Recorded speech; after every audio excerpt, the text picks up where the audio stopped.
Assalamualaikum warahmatullahi wabarakatuh. Alhamdulillahi rabbil alamin, wassalatu wassalamu ala rasulillah Muhammad ibni Abdullah wa ala alihi wa sahbihi wa mawalah. Amma ba'd. Bersyukur kepada Allah dengan ucapan Alhamdulillahi rabbil alamin, berselawat kepada Nabi dengan ucapan Allahumma salli ala Sayyidina Muhammad wa ala ali Sayyidina Muhammad. Perkenalkan, saya Budiman MPD. Saya selaku dosen pengampu mata kuliah bermain dan permainan di program studi pendidikan anak usia dini Perguruan Tinggi STAI Al-Amin Gresik, Kediri, Lombok Barat, Nusa Tenggara Barat. Saya saat ini sedang mengikuti PKDP, peningkatan kompetensi dosen pemula yang diadakan oleh PTP UIN Mataram Angkatan 2 tahun 2025. Untuk itu saya akan membuat video praktek pembelajaran di mata kuliah bermain dan permainan sebagai tugas PKDP Angkatan 2 2025. Untuk itu, mari kita simak video pembelajaran berikut ini. Assalamualaikum warahmatullahi wabarakatuh. Waalaikumsalam warahmatullahi wabarakatuh. Selamat siang mahasiswa PIAUD semester 4 di mata kuliah. Selamat berjumpa di mata kuliah konsep bermain dan permainan. Alhamdulillahirabbil alamin, wassalatu wassalamu ala rasulillah Muhammad ibn Abdullah wa ala alihi wa sahbihi wa mawalah. Amma ba'd. Mahasiswa PIAUD semester 4 yang saya hormati, pada siang hari ini kita pertemuan kedua, karena minggu lalu kita sudah membahas tentang kontrak perkuliahan dan RPS. Untuk kesempatan hari ini, saya selaku dosen pengampu mata kuliah bermain dan permainan akan membahas tentang konsep bermain dan permainan anak usia dini, di mana pada pertemuan hari ini kita akan memperhatikan media pembelajaran yang saya pakai pada hari ini. Oke, sebelum saya masuk ke materi, saya tanya dulu mahasiswi PIAUD semester 4. Apa kabar semua hari ini? Alhamdulillah, luar biasa. Oke, semuanya sudah mengerjakan tugas yang saya berikan minggu lalu? Oke, untuk ke pertemuan hari ini supaya semuanya bersemangat, saya minta untuk di awal-awal pertemuan ini kita ice breaking dulu ya. Contohnya coba berdiri semua dulu supaya tidak ngantuk. Gak ada yel-yel, gak ada yel-yel, gak ada yel-yel, gak ada yel-yel, gak ada yel-yel, gak ada yel-yel. Maju ke depan, tertawa 2 kali, mundur ke belakang, tanpa suara. Oke, silakan duduk semuanya. Pada perkuliahan hari ini semuanya ke PPT ya, PPT yang saya siapkan. Di sini kita akan membahas tentang konsep bermain dan permainan anak usia dini. Di mana untuk presentasi hari ini kita akan membahas mengupas tuntas tentang pentingnya bermain sebagaimana aktivitas utama, bahwa anak di usia dini itu dunianya adalah dunia bermain. dibawakan, didatangkan alat bermain atau permainan, maka itu adalah dunianya anak. Jadi kita sebagai tenaga pendidik di satuan PIAUD, lembaga PIAUD, harus bahkan wajib menggunakan media permainan. Menggunakan media permainan untuk mentransfer, untuk memahamkan anak, kita harus menggunakan alat bermain dan permainan. Oke. Berikutnya, apa sih pengertian bermain dan permainan? Apa definisi permainan dan bermain dan permainan? Oke, secara naluri, secara alami bahwa setiap anak itu akan sukarela tanpa diinstruksikan, tanpa diperintah. Anak itu akan, kalau ada alat dan permainan, itu mesti anak akan cepat untuk mencoba mengeksplor apa sih alat baru, permainan baru ini, umpama main Lego, main puzzle, kemudian ini congklak ya. Jadi setiap permainan yang mereka anggap baru, itu anak pasti ingin, rasa keingintahuannya itu ingin mencoba. Makanya kita sebagai tenaga pendidik harus mendatangkan atau membawakan, menghadirkan sebuah permainan. Umpama mau menjelaskan tentang toleransi antar umat beragama, minimal kita membawa miniatur masjid. Jadi nanti simulasinya itu si Ahmad seorang muslim, dia membawa miniatur masjid, misalkan miniatur atau gambar masjid, berarti tempat ibadahnya Ahmad adalah di masjid. Untuk Kristen yang beragama Kristen, dia akan membawa miniatur salib yang menggambarkan bahwa Kristen ini tadi seorang beragama Kristen. Maka tempat ibadahnya Kristen yang beragama Nasrani atau Kristen ini adalah di gereja.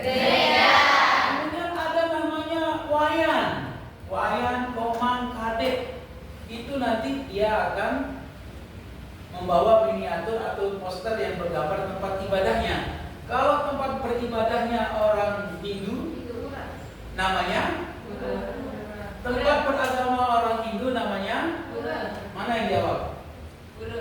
Pura. Jadi untuk mengenalkan anak, memahamkan anak tentang toleransi atau tempat-tempat beribadah agama lain, kita harus membawakan dia sebuah mainan atau miniatur untuk memasuki dunia anak, karena dunia anak itu berbeda dengan kita orang dewasa. Dia sifatnya sukarela, menyenangkan, fokus pada proses. Jadi anak main apapun, dunianya akan teralihkan kepada permainan. Entah gurunya mau ngomong apa, tidak tahu, yang penting dia sibuk dengan dunia bermainnya, karena anak itu dunianya bermain. Kemudian menurut seorang pakar, Lomberg menyatakan bahwa bermain merupakan puncak pengalaman. Jadi apapun yang dapat mereka, anak itu banyak belajar melalui kegiatan bermain, mengeksplor sesuatu. Dia mau mengetahui ukuran mana yang lebih besar, mana yang lebih kecil, itu dari hal bermain. Bermain puzzle, mengurutkan dari yang lebih kecil ke yang terbesar, itu melalui permainan. Itu adalah untuk mengembangkan kognitif anak. Mengetahui konsep lebih kecil, lebih besar, itu adalah kognitif, logik, matematiknya anak Next, kita lanjut ke slide berikutnya. Apa sih manfaat bermain bagi anak? Apa manfaat bermain bagi anak? Hello. Hai. Apa manfaat bermain bagi anak? Untuk mengembangkan kreativitasnya. Untuk mengembangkan kreativitasnya. Oke, ada yang lain? Apa sih manfaat bermain bagi anak? Dia bermain dulu, mengekspresikan, apalagi komunikasi oral. Apa komunikasi untuk meningkatkan moral? Jadi di dalam sebuah permainan itu ada berapa macam permainan di sini kira-kira? Ada permainan tradisional, ada permainan modern. Kira-kira dulu yang dimainkan apa zaman dulu? Congklak, kemudian bola naga. Bola naga itu tahu nggak? Ya, tahu. Tu dese, tu dasa, pelapa,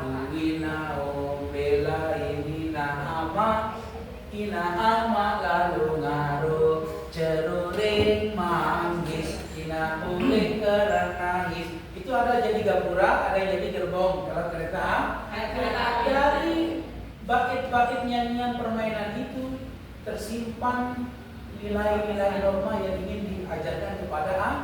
Makanya melalui bermain, lagu permainan itu ada norma-norma tertentu yang ingin kita tanamkan kepada anak TK. Anak TK itu bukan seperti saya ngomong kayak ini, bukan, tapi melalui lagu, melalui permainan, melalui lagu dari permainan tersebut. Oke, kemudian sensor motorik. Anak bermain lompat tali. Kira-kira fisik motorik halus atau motorik kasar? Karena dia menggunakan otot-otot yang lebih besar. Kalau dia menggambar dari pola satu ke pola yang lain, itu motorik apa yang berkembang? Motorik halus. Menangkap bola. Kemudian menendang. Motorik kasar. Apakah melalui nyanyian itu perkembangan bahasa anak meningkat? Maka untuk mengembangkan bahasa anak melalui nyanyian dalam bermain. Nah, next, karakteristik bermain. Yang tadi itu melalui permainan itu dia bermain bongkar pasang, dia bermain boneka-bonekaan misalkan. Maka di zaman Rasulullah dulu sunnah kalau anak perempuan bermain boneka. Karena daya khayalnya tinggi, karena dia anak kelak akan menjadi ibu-ibu. Sekarang menjadi ibu-ibuan, besok akan menjadi ibu betul. Dia sekarang main masak-masakan.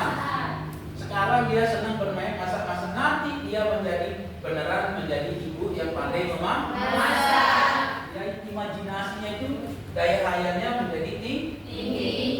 Kemudian next, tahapan perkembangan anak.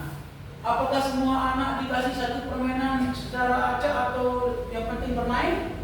Tidak. Itu dalam pendidikan anak usia dini ada tahapan-tahapan tertentu. Anak yang berumur 0 sampai 3 bulan berbeda permainannya dengan anak yang sudah 2,5 tahun. Semakin tinggi usia anak, dia semakin membutuhkan teman bermain, dan anak intinya cepat bosan.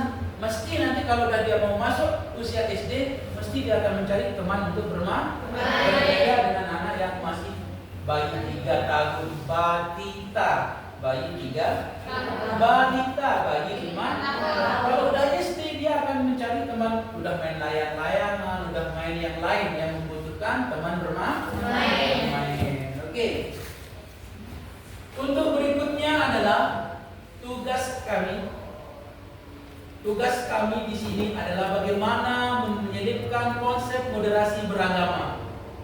Jadi melalui permainan-permainan tradisional itu, kita sebagai tenaga pendidik di dunia PAUD di lembaga TK untuk mampu menyelipkan nilai toleransi beragama. Apa contohnya? Yang tadi itu.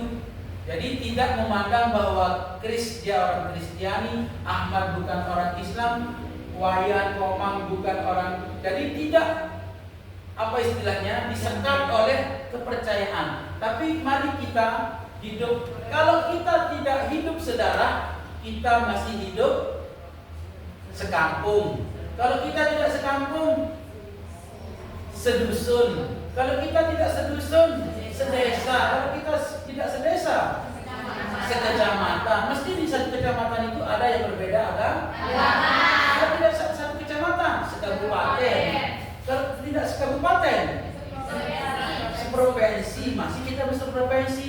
Kalau kita tidak seiman, dengan artian kita berbeda keyakinan, berbeda agama, maka kita dalam satu bingkai, kita masih setanah air Indonesia.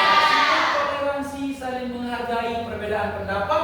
Likulli ra'sin ra'yun. Setiap kepala memiliki pikiran masing-masing. Tahu enggak filosofi pelangi? Pelangi itu dengan warna-warni indah karena dia berbeda-beda. Coba satu warna kuning, kok bosan enggak? Indahnya warna pelangi. Konsep keberagaman, bineka tunggal ika itu kita belajar dari sebuah fenomena alam yang indah karena warnanya warnanya berbeda-beda. Maka titik tekan dari perkuliahan ini adalah kita saling menghormati sesama umat beragama. Bukan berarti kita yang lebih baik, yang lebih buruk. Yang penting kita lakum dinukum waliyadin. Bagimu agamamu, bagiku agamamu. Kita hidup rukun dalam konteks Bhinneka Tunggal Ika.